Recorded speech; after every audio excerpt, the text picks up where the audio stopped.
Today we will discuss about characteristics of business. व्यवसाय की विशेषताएं। जैसा कि हमने पहले की वीडियो में पढ़ा था कि बिजनेस क्या होता है, अब हम उसके आगे का उसकी कैरेक्टरिस्टिक्स, उसकी विशेषताएं पढ़ेंगे। तो हमारे फर्स्ट कैरेक्टरिस्टिक्स है हमारी एन इकोनॉमिक एक्टिविटी। व्यवसाय एक मानवीय क्रिया है। इसमें यह होता है कि जब हम कोई भी काम को करते हैं, किसी भी प्रोडक्ट को बेचते हैं या ख़रीदते हैं, तो उसमें इकोनॉमिक एक्टिविटी होना ज़रूरी है। पैसे का लेन देन होना, पैसे भी इंक्लूड होना चाहिए। जैसे कि हम कोई प्रोडक्ट को सेल कर रहे हैं, कोई गुड्स को बेच रहे हैं, तो उसमें पैसा भी एक तरह से कंसिडरेशन में पैसा आना चाहिए और दूसरी तरह से गुड्स जाना चाहिए। तो जहाँ इकोनॉमिक एक्टिविटी इंक्लूड हो जाती है, वहाँ बिजनेस की एक्टिविटीज़ भी इंक्लूड स्टार्ट हो जाती है, ठीक है। तो ये हमारी एक व्यवसाय एक मानवीय क्रिया, इसीलिए हम इसे कहते हैं, ठीक है। अब इकोनॉमिक एक्टिविटी वो एक्टिविटी भी हो गई जहाँ पर हम जो ट्रांजैक्शन हो रहा है, गुड्स को ख़रीदा जाता है या गुड्स एंड सर्विसेज को ख़रीदा जा रहा है, बेचा जा रहा है, तो वो जो ट्रांजैक्शन हो रहा है, तो उस ट्रांजैक्शन में एक तरफ से गुड्स दिया जा रहा है, एक तरफ से पैसा आ रहा है, तो ये जो ट्रांजैक्शन हुआ, ये इकोनॉमिक एक्टिविटी होती है, ठीक है। सेकेंड पॉइंट है हमारा अनसर्टेनिटी ऑफ रिस्क, जोखिम और साहस। तो अनसर्टेनिटी, अनिश्चितता, रिस्क होने का कोई भी निश्चितता नहीं है कि हाँ नहीं, रिस्क इतना ही होगा, तो रिस्क होना भी ज़रूरी है। अगर हम कोई बिज़नेस करेंगे, अगर हम रिस्क नहीं है, तो हमारे सामने अगर कोई चैलेंज आ जाएगा, तो हम उस चैलेंज को फेस नहीं कर पाएंगे, हम न्यू चीज़ों को नहीं कर पाएंगे, न्यू चैलेंजेस को नहीं फेस कर पाएंगे, न्यू एक्टिविटीज़ को हम नहीं कर पाएंगे, ठीक है। तो रिस्क होना भी ज़रूरी है। थर्ड पॉइंट है हमारा प्रोडक्शन और procurement of goods and services, मूल्य वाली वस्तुओं एवं सेवाओं का उत्पादन एवं वितरण। अब हमने कोई प्रोडक्ट है, कोई गुड्स है, उसको बना तो लिया, उसका प्रोडक्शन तो कर लिया, बट उसकी प्रोक्योरमेंट नहीं करी, उसको बेचा नहीं हमने, तो ये भी एक एक्टिविटी ज़रूरी है कि अगर किसी प्रोडक्ट को बनाया जा रहा है तो उसे सेल भी किया जाए, ठीक है। नेक्स्ट हमारा पॉइंट है डीलिंग इन गुड्स और services on a regular basis, वस्तुओं एवं सेवाओं के व्यवहारों में निरंतरता।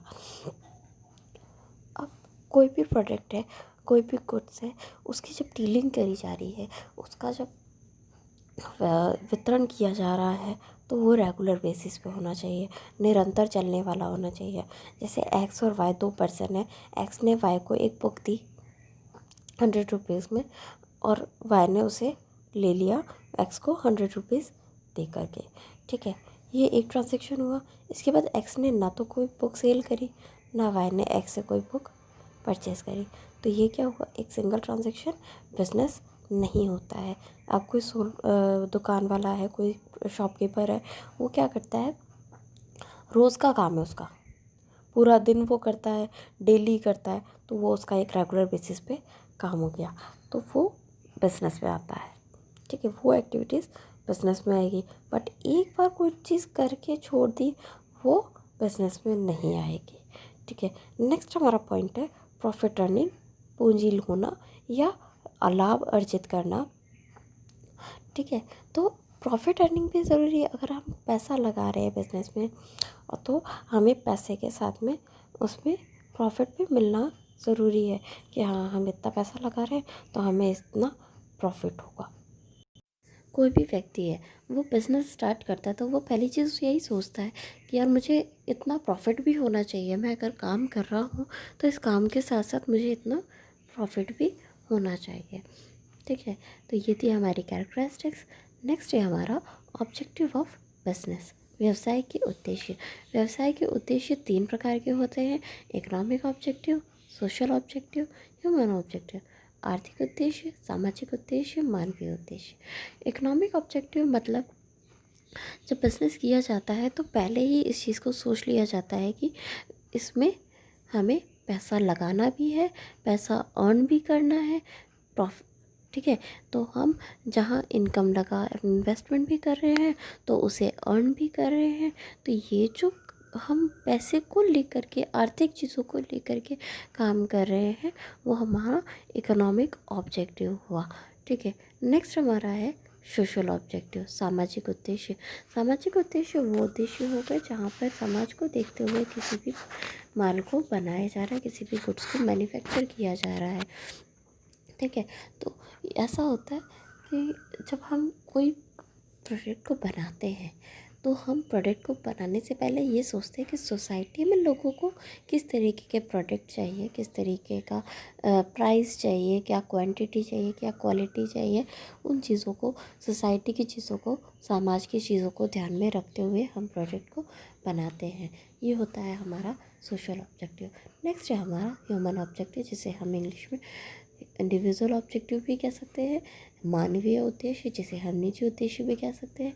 इसका मतलब होता है कि जो हमारी कंपनी में हमारे साथ में, हमारे बिजनेस में जो हमारे साथ में काम कर रहे हैं, जो श्रमिक काम कर, लेबर काम कर रहे हैं, एम्प्लॉयज़ जो हमारे साथ में काम कर रहे हैं, उन्हें समय समय पर हमें वेतन वितरण करना चाहिए। इट मीन्स सैलरी प्रोवाइड करनी चाहिए, समय टाइम टू टाइम उन्हें सैलरी देनी चाहिए, टाइम टू टाइम बोनस देना चाहिए, गिफ्ट्स प्रोवाइड करनी चाहिए, अप्रिशिएट करना चाहिए, मोटिवेट करना चाहिए कि हाँ आपने काम बहुत अच्छा किया और आगे भी आप हमारी कंपनी के साथ जुड़े रहें और अच्छा काम हमें दें। ठीक है। नेक्स्ट हमारा टॉपिक आता है फॉर्म्स ऑफ बिजनेस ऑर्गेनाइजेशन, व्यवसाय के प्रकार। सोल ट्रेड, इसमें हमारा फर्स्ट आता है सोल ट्रेड, एकल व्यापार। इसे हम सोल प्रोप्राइटरशिप भी कह सकते हैं। इसमें ऐसा होता है कि जब एक अकेला व्यक्ति, जैसे एकल, एकल से समझ में आ रहा है सिंगल पर्सन आ गया, सोल, सोल से समझ में आता है सिंगल पर्सन, एकल एक अकेला व्यक्ति। ठीक है। तो जब एक अकेले व्यक्ति कोई बिज़नेस को स्टार्ट करता है, कोई व्यापार करता है, कोई ट्रेड करता है, तो उसके पास में पूंजी जो लगानी है, कैपिटल जो लगानी है, वो भी उसको अकेले को लगानी है। हर एक चीज़ उसको अकेले को मैनेज करनी होती है। इसमें कुछ विशेषताएं भी होती है तो कुछ बुराइयां भी होती हैं। ठीक है। तो इसी तरीके से अब इसमें, लेकिन हाँ, इसमें रजिस्ट्रेशन करवाना ज़रूरी नहीं होता है। बाकी के और आगे की फॉर्म्स रहेंगी बिज़नेस की जिनमें रजिस्ट्रेशन करवाना ज़रूरी है, लेकिन सोल ट्रेड में रजिस्ट्रेशन करवाना ज़रूरी नहीं होता है। ठीक है। क्योंकि इसमें ना तो इसको किसी के साथ में अपने बिज़नेस को शेयर करना है, ना प्रॉफिट शेयर करना है, ना लॉस शेयर करना है, ना अपने काम को शेयर करना है। सारी चीज़ें इसे अकेले ही करनी होती है। तो जब सारी चीज़ें, हर काम को एक अकेला सिंगल पर्सन कर रहा है, एक अकेला व्यक्ति कर रहा है, तो उसे किसी के साथ में शेयर करने की ज़रूरत नहीं है, तो उसे रजिस्ट्रेशन की भी ज़रूरत नहीं होती है। नेक्स्ट है हमारा जॉइंट हिंदू फैमिली बिजनेस, संयुक्त हिंदू परिवार व्यवसाय। इसमें ऐसा होता है कि 3 पीढ़ी होना ज़रूरी होता है, 3 जनरेशन होना मस्ट। ठीक है। तो जब 3 जनरेशन्स आ गई हमारी, तो फर्स्ट जनरेशन जो होती है वो जनरेशन कहलाती है कर्ता। ठीक है। बाकी के उसके एक तरीके से को वर्कर हो जाते हैं, को ओनर हो जाते हैं, को वर्कर नहीं, को ओनर होते हैं, जो कि साथ में उसके काम करते हैं। ठीक है। तो जॉइंट हिंदू फैमिली में रजिस्ट्रेशन इसमें भी ज़रूरी नहीं होता है, लेकिन हाँ, इसका जो दिया जाता है वो ये कहा जाता है कि हाँ, हमारा बिज़नेस फैमिली बिज़नेस है। ठीक है।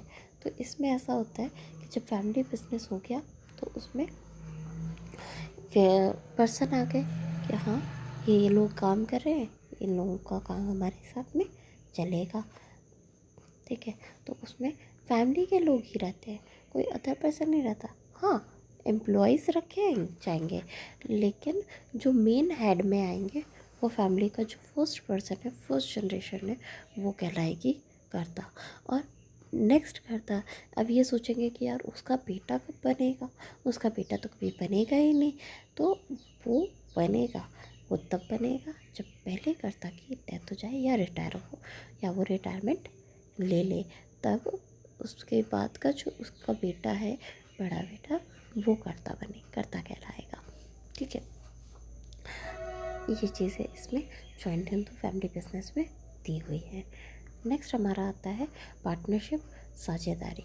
पार्टनरशिप वो हो गया जब पार्टनरशिप जो है वो एक एक्ट के अंदर रजिस्टर होती है, जो कि एक्ट कहलाता है पार्टनरशिप एक्ट 1932, साझेदारी अधिनियम 1932। ठीक है, इसमें पार्टनरशिप का रजिस्ट्रेशन होना ज़रूरी है। अब पार्टनरशिप का आ गया मतलब 2 और मोर पर्सन, 2 या 2 से अधिक व्यक्ति के साथ मिलकर के किसी बिजनेस को, किसी व्यवसाय को शुरू करना, वो पार्टनरशिप कहलाती है। अब ऐसा होता है कि जब 2 पर्सन आ गए या 2 से ज़्यादा पर्सन आ गए तो वो क्या करेंगे, आपस में प्रॉफिट भी शेयर करेंगे, लॉस भी शेयर करेंगे, इन्वेस्टमेंट भी करेंगे। तो प्रॉफिट एंड लॉस को भी वो खुद रिस्क बियरिंग उनका खुद का दोनों का हो जाता है। एक रेशियो में वो प्रॉफिट और लॉस को शेयर करते हैं। तो ये सारी चीज़ें जो है वो एक पार्टनरशिप डीड के अंदर लिखी जाती है, जो कि साझेदारी पत्र होता है। उसके अंदर लिखा जाता है कि क्या चीज़ें, कौन कौन पार्टनर है, क्या एड्रेस है, क्या बिज़नेस कंपनी का किस जगह चलाई जा रही है, क्या प्रॉफिट शेयर करेंगे, क्या कैपिटल लगाएंगे, किस डेट पे स्टार्ट कर रहे हैं, किस रेट पे रजिस्ट्रेशन हुआ है। ये सारी चीज़ें और भी कई पॉइंट्स रहते हैं, जो कि जैसे कॉमन सील हो गई, सील है। तो ये सारी चीज़ें पार्टनरशिप में दी हुई है, पार्टनरशिप डीड में लिखनी होती है। ठीक है, अब पार्टनरशिप का एक में ये भी होता है कि अलग अलग तरीके के पार्टनर्स हो गए, कुछ स्लीपिंग पार्टनर्स हो गए, एक्टिव पार्टनर्स हो गए। तो स्लीपिंग पार्टनर, एक्टिव पार्टनर, ये वो पार्टनर्स हो गए जहाँ पार्टनर्स तो हैं। स्लीपिंग पार्टनर, कोई पार्टनर हो गया, उसने इन्वेस्टमेंट कर दी, प्रॉफिट लेता है, बाकी वो काम पर ध्यान नहीं देता, क्या क्या काम हो रहा है, क्या नहीं काम हो रहा है। ठीक है, एक्टिव पार्टनर, वो पार्टनर जिन्होंने पैसा भी लगाया है, जिन्होंने पैसा नहीं भी लगाया, लेकिन वो काम को बराबर देख रहे हैं, एक्टिवली उस बिज़नेस में ध्यान दे रहे हैं। तो ये हो गए। और भी कई पार्टनर्स हैं, तो वो पार्टनरशिप में आते हैं। ठीक है, नेक्स्ट है हमारा कंपनी। कंपनी में भी एक है ना, क्या कहते हैं, एक्ट दे रखा है, कंपनीज एक्ट 1956, जिसे हम कंपनी अधिनियम 1936 कहेंगे, 1956, 1956। ठीक है, तो इसमें ऐसा होता है कि इसमें भी रजिस्ट्रेशन करवाया जाता है। कंपनी को एक आर्टिफिशियल पर्सन कहा जाता है कि हाँ, ये इंडिविजुअली वर्क करता है, एक आर्टिफिशियल पर्सन है जो हर तरीके की चीज़ें जिसके द्वारा की जा सकती है। ठीक है, इसके बारे में और डिटेल और विस्तार से हम नेक्स्ट चैप्टर में पढ़ेंगे। ठीक है, अब हमारा थर्ड पॉइंट आता है, नेक्स्ट पॉइंट हमारा आता है कोऑपरेटिव सोसाइटी, सहकारी संस्थाएं। तो कोऑपरेटिव सोसाइटी वो सोसाइटी हो गई जहाँ कई लोग साथ साथ मिल कर के काम कर रहे हैं। ठीक है, तो जैसे या तो सरकार ले लो कि 2 सरकार मिलकर के एक साथ काम किसी संस्था को चला रही है, या समाज में ले लो कि 4 लोग, 6 लोग, 10 लोग मिलकर के किसी इंस्टीट्यूशन को चला रहे हैं, किसी संस्था को चला रहे हैं, किसी सोसाइटी को चला रहे हैं, तो वो कोऑपरेटिव सोसाइटी आ जाती है। कोऑपरेटिव सोसाइटी में बैंक वगैरह भी आते हैं। कुछ बैंक होते हैं जो सहकारी बैंक जिन्हें हम कहते हैं, तो वो कोऑपरेटिव बैंक्स होते हैं। तो वो बैंक में भी इसी तरीके से काम होता है। नेक्स्ट है हमारा public sector units. Public sector units हमारी मतलब पब्लिक सेक्टर यूनिट सार्वजनिक उपक्रम, मतलब ये सिर्फ प्रॉफिट अर्निंग नहीं होती है, इसमें लाभ को अर्जित करना ही नहीं होता है। लाभ को अर्जित करना ही इसका एक अहम उद्देश्य नहीं होता है, मेन मोटिव नहीं होता है। इसमें ये होता है कि डेवलपमेंट में अगर कोई चीज़ चाहिए तो गवर्नमेंट की जो पैसा होता है वो पीएसयूएस में रखा रहता है, सार्वजनिक उपक्रम में रखा रहता है, जहाँ से गवर्नमेंट पैसा निकाल के डेवलपमेंट के काम में यूज़ में लेती है। ठीक है, ये हमारा पब्लिक सेक्टर यूनिट्स आ गई। ठीक है। और अगर इसमें आपको और भी कोई प्रॉब्लम आ रही हो तो आप मुझसे पूछ सकते हैं, ठीक है। और अगर कोई भी इशू आए आपको तो आप मुझसे आकर के डिस्कस कर सकते हैं।